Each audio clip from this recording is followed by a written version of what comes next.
George Lucas, the genius behind the first 6 Star Wars movies, says that his films are defined by a sort of effervescent giddiness.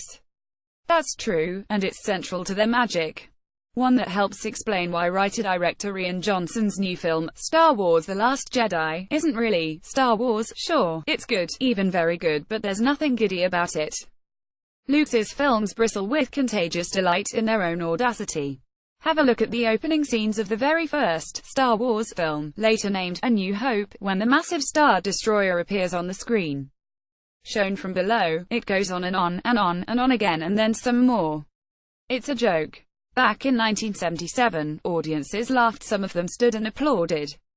Although Star Wars is a bit of a cartoon, it also has feeling and depth, and real insight into human psychology.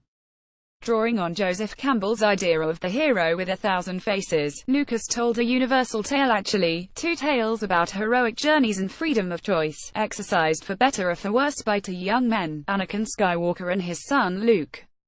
Both of them are deeply tempted by evil. Lucas is candid and vivid about the seductive, even erotic power of the dark side of the Force. Anakin is seduced, he becomes Darth Vader. Luke is barely able to resist, and for a crucial moment, he too is seduced. Lucas's story, reflecting the influence of Christianity and the hope in every human heart, offers a lesson: all of us can be redeemed if we choose the light when the chips are down. When Lucas's protagonists do go bad, it is for one reason: they cannot bear to lose someone they love. The path to the dark side is paved by grief and loss. But in a stunning reversal of what seems to be his main theme, Lucas also shows that fear of loss, otherwise known as love, is the path to redemption as well. At its heart, Lucas's tale is about fathers and sons, and about how much they need each other. Luke believes whatever the objective evidence that his father has good in him. Doesn't every son believe that? Vader gives his life to save his son. Wouldn't every father do that? Having studied the topic with care, Lucas is also insightful and enduringly relevant, above all in the much-maligned prequels about how democracy falls and how authoritarianism rises. He captures the populist allure of the all-powerful leader. As one of his characters puts it, "So this is how liberty dies." With thunderous applause. Anakin Skywalker himself insists, "We need a system where the politicians sit down and discuss the problems, agree what is in the best interests of all the people, and then do it."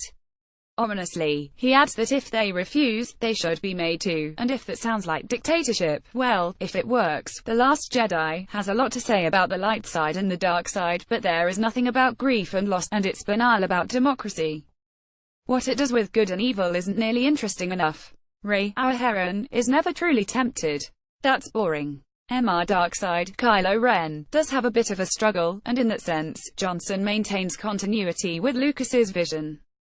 But in this movie, at least, the struggle turns out to be a head fake.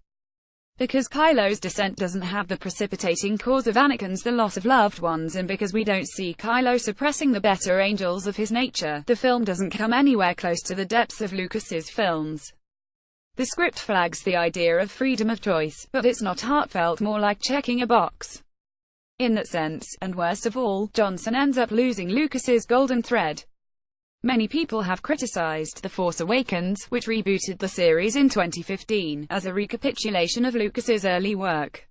Fair enough. But at least it was crisp and tight, and it left plenty of open questions, and it offered some giddiness of its own. The Last Jedi doesn't. It's a self-conscious passing of the guard, told with nostalgia and a whiff of tragedy.